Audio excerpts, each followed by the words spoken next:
A strange pattern has been forming in the food industry, one that's easy to miss unless you look at the transaction logs. Not on the snack aisle, not in beverage coolers, but deep in the acquisition records of companies almost no consumer recognizes. Names that never appear on packaging, yet these are the companies suddenly commanding billion-dollar attention. Something changed in food strategy, and the shift didn't begin with a new flavor or a viral trend. It began with the building blocks behind everything we eat. Over the last decade, ingredient makers and biotech firms quietly became some of the most sought-after assets in the industry. Not because they're glamorous, not because they're consumer-facing, but because they control the capabilities every brand depends on. Big Food used to compete by buying brands. Today, it competes by buying the technology that shapes those brands from the inside out. From enzymes that cut sugar without changing taste, to cultures that build texture, to precision fermentation platforms that generate dairy proteins without cows. The real innovation happens underneath the label, not on top of it. And when you follow the money, a revealing truth emerges. Big Food isn't just buying ingredients. It's trying to buy the future of food, manufacturing itself. To understand why, you have to understand what the ingredient layer really represents. It's the control panel, the economic engine, the point in the supply chain where a single breakthrough can make a product cheaper, healthier, more stable, or more scalable overnight. Industry filings show increasing acquisitions of companies specializing in fermentation, specialty cultures, nutraceutical components, functional proteins, and flavor modulation systems. Each deal tries to solve a strategic problem that branded companies can't fix alone. When consumers pushed for lower sugar, the ingredient layer became the battlefield where that reduction had to happen.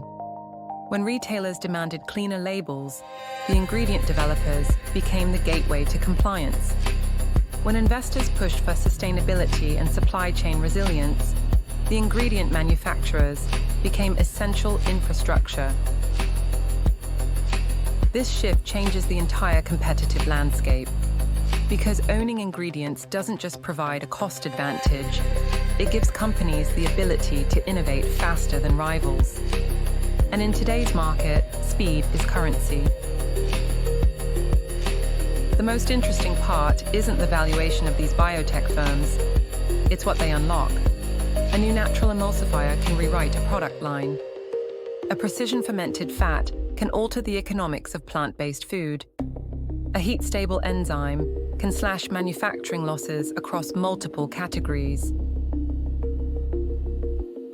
These aren't incremental upgrades. They're strategic levers, ones powerful enough to justify 9 or 10-figure acquisitions.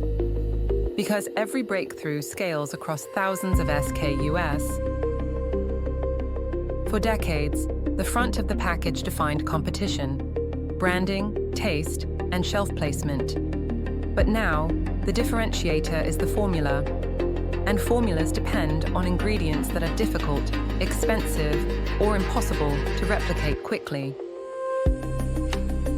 That's why the biggest food companies began shifting their focus. Buying a brand gives you a story. Buying ingredients gives you capabilities. Buying biotech gives you the ability to shape entire categories. And once a company owns those capabilities, it doesn't just strengthen its portfolio, it influences the entire market around it. A single proprietary culture can give one dairy producer textures no competitor can match. A patented enzyme can allow a confectionery giant to reformulate products without losing flavor. A microbial fermentation platform can turn waste streams into profitable ingredients. This is the part most consumers never see. Innovation in food rarely starts with brands. It starts in labs, fermentation tanks, and microbial libraries that quietly define what's possible. And for Big Food, not owning these capabilities means falling behind. Because renting innovation is risky, depending on suppliers means slower reaction time, and missing a key ingredient breakthrough can make reformulation impossible at the scale investors expect. So the strategy became clear.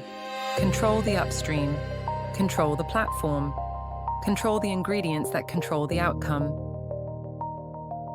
The more you study these acquisitions, the more they resemble the tech industry, where companies race to buy foundational capabilities before competitors can.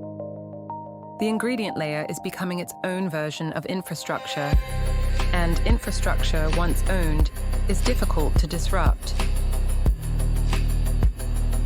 That's the deeper shift behind this quiet M&A wave. It's not about ingredients as commodities. It's ingredients as technology, ingredients as intellectual property, ingredients as strategic defense.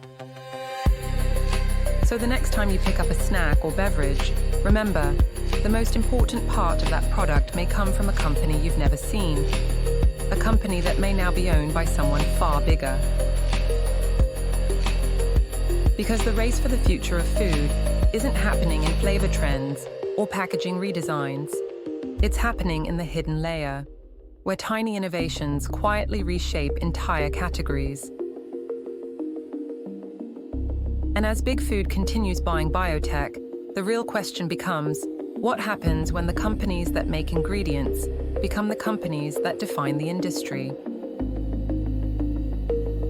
The answer may determine not just how food tastes, but how the entire system evolves from here.